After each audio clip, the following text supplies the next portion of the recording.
নেমে আসুন জ্যোৎস্না।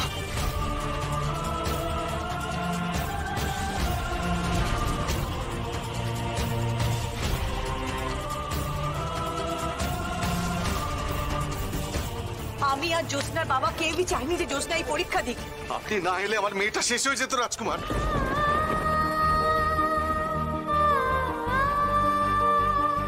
জ্যোৎস্নাকে আপনাদের অপবিত্র বলে মনে হয়েছে,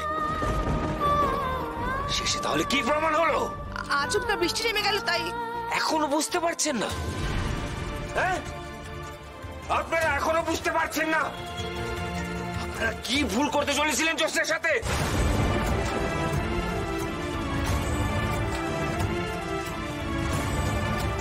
স্বয়ং মা, স্বয়ং প্রকৃতিও চায়নি যে জ্যোৎস্নার কোনো ক্ষতি হোক।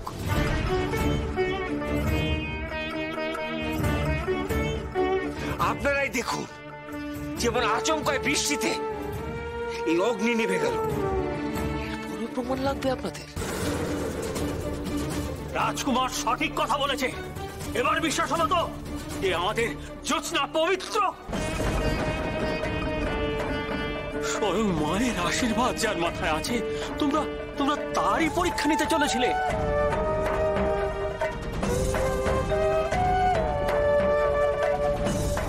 এর আগে তোমাদের বারবার আমি নিষেধ করেছিলাম, আমার কথায় কান দাওনি। কিন্তু মনে রেখো, মা কুপিত হলে তোমরা কেউ পার পাবে না। বাসিবাবু, এ কি করে সম্ভব হলো? কি করতে চাচ্ছিলেন জ্যোৎস্না? কেন রাজি হলেন এমন পরীক্ষায়? আমাদের সম্পর্ক পবিত্র তা প্রমাণ করতে। আমরা পবিত্র তা প্রমাণ করতে। এসবে যদি আপনার কিছু হয়ে যেত?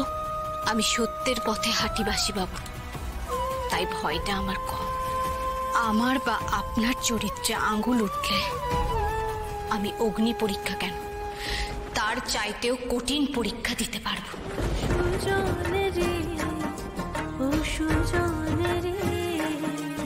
আমি পাগল হয়েছি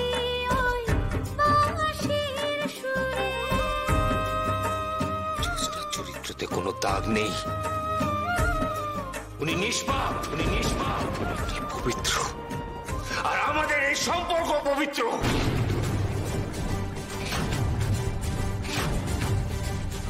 আশা করি জ্যোৎস্নার চরিত্র নিয়ে কোনো সন্দেহ নেই কারো মনে।